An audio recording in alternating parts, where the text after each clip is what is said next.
Mike Daley in over here.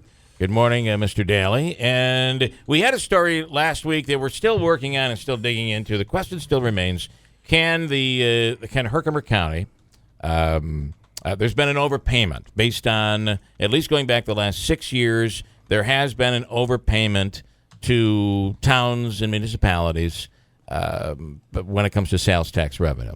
The formula was messed up, and it looks like some townships got a lot of money. I have the whole list of what everybody got. We can go over that. But what's you want to talk about that? What's your take there? Here's my take on it is based upon conversations that I've actually had with 3 different legislators. And the big problem, as they see it and as I see it, is the fact that it's all being done behind closed doors. Nobody knows what happened. We're talking about millions of dollars of our money, our taxpayers' money, that is being distributed. It looks like it would be, they're saying at this point, going back 6 years, it's $1.37 million. So about $1.4 million.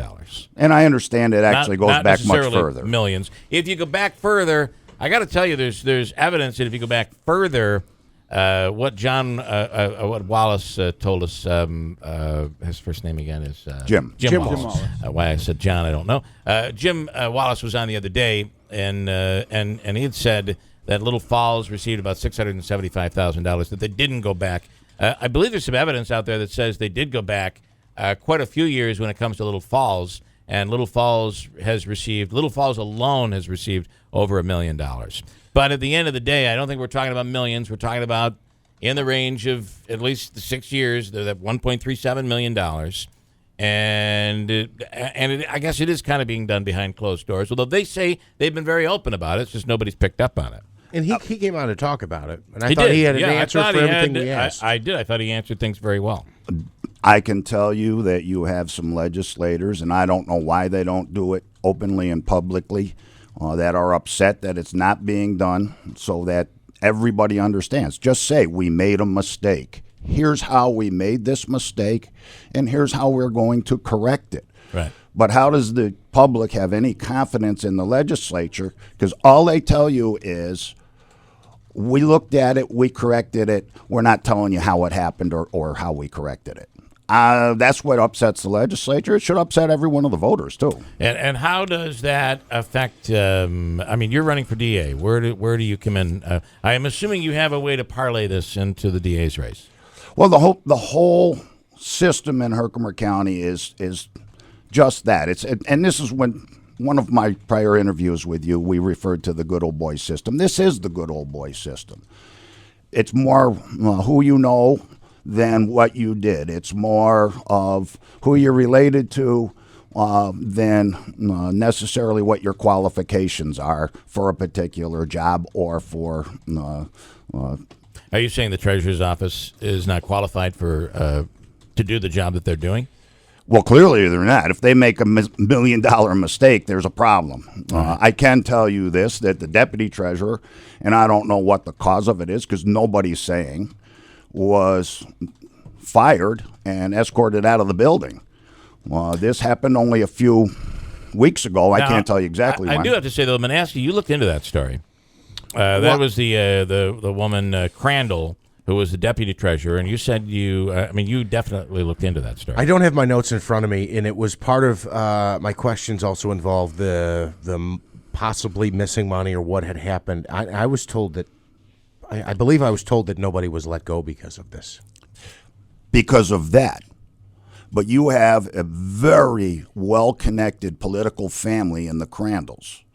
And the wife of the county court judge is escorted out of the building, and nobody knows why. And do you have any confidence in anybody doing an investigation in Herkimer County? And that's the problem with the whole system. You have a district attorney who has a report from DCJS. That's the group that he cites for all his statistics as the most reliable in the state. They do a report on a police officer alleging many multiple felonies. He's had that report for a year, and he's done absolutely nothing. So what confidence do we have in any kind of review or investigation into why Mrs. Crandall was let go from the treasurer's office. So this is the wife of the judge. Wife of the judge. Okay. So in previous times that you've come on, though, you've said that you feel that the DA and the judge collude. They basically, they're good friends. They work together. Why wouldn't then, if something inappropriate was done to Ms. Crandall, why wouldn't you expect the DA to step in? Well, I don't know if something inappropriate was done. We don't know. That's the problem. Okay, all right. Was she let go because of some other activity that was taking place? That's the problem with Herkimer County. Everything is done behind closed doors. And in fairness, wouldn't you say, though, that would be an employee, a laborer, there'd be a confidentiality there? I don't know how that works in municipalities and if you work for the county. But a lot of times you'll hear, I'm sorry we can't talk about this because it's an employee matter. They have certain rights to privacy. Any idea on that? My point is, when you have clear evidence such as this police officer where there's absolutely nothing being done, do you have any confidence in the district attorney reviewing anything? They can hide behind the curtain. That's the problem. They're hiding behind the curtain, just like the legislature in not bringing forth all of the information on the tax dollars that are being spent. They're hiding behind the curtain. What happens when you pull the curtain out? Well, I think we did pull it out, and we found. I thought we found that the money had been inappropriately distributed, and that it's so much so that they feel it would break these municipalities. So they're trying to gift it at this point. The question still remains whether they can legally do that without a vote. That's a big question, and I got to be honest with you, I don't know. But we haven't gotten the answer from the comptroller's office, is it? I have not. Or the attorney general's office. And their independent auditor, my understanding is they have brought in a retired former department head to do the audit on the treasurer's office.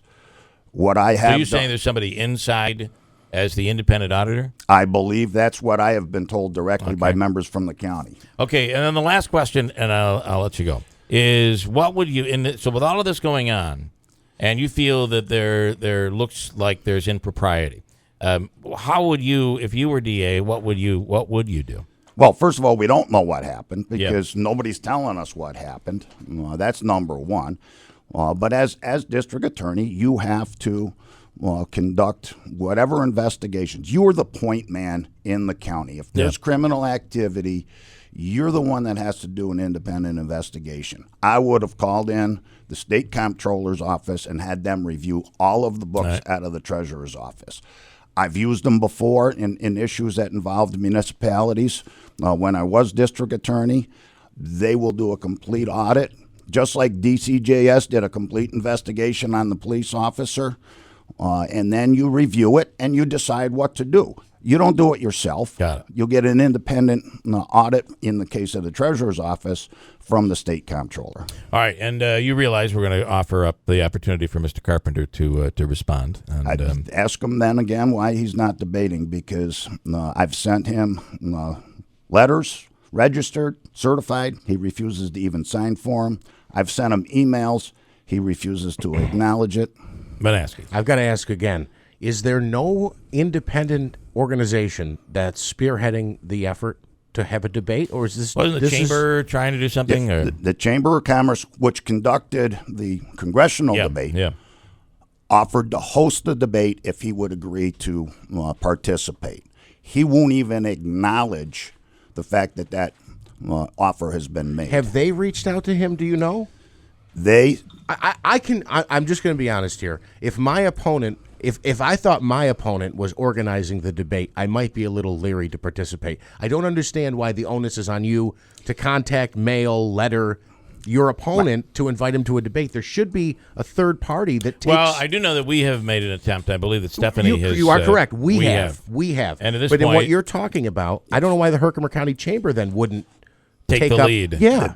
Well, the chamber sent an email specifically saying they would host the debate with an independent moderator if he agreed to do it. They requested that I contact him to see if he would agree to do it, and he just won't even accept phone calls, letters, emails, anything. He cannot and will not defend his record, and that's why he's not debating.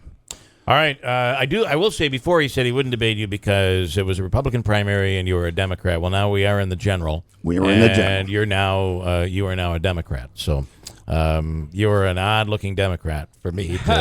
Just letting you know, you don't look like the typical Herkimer County Democrat. Not that I'm trying to paint a picture. Yeah, and but, actually, I am a Republican, cross-endorsed by the Democrats and the Independence Party. Yeah. Just saying. I'm just calling you out on that one. So, all right. So we'll give certainly the DA an opportunity to respond. What have we got? Less than 4 weeks now till Election Day, November 8th. Okay, Mike Daley, thank you. We appreciate the time. Got a break.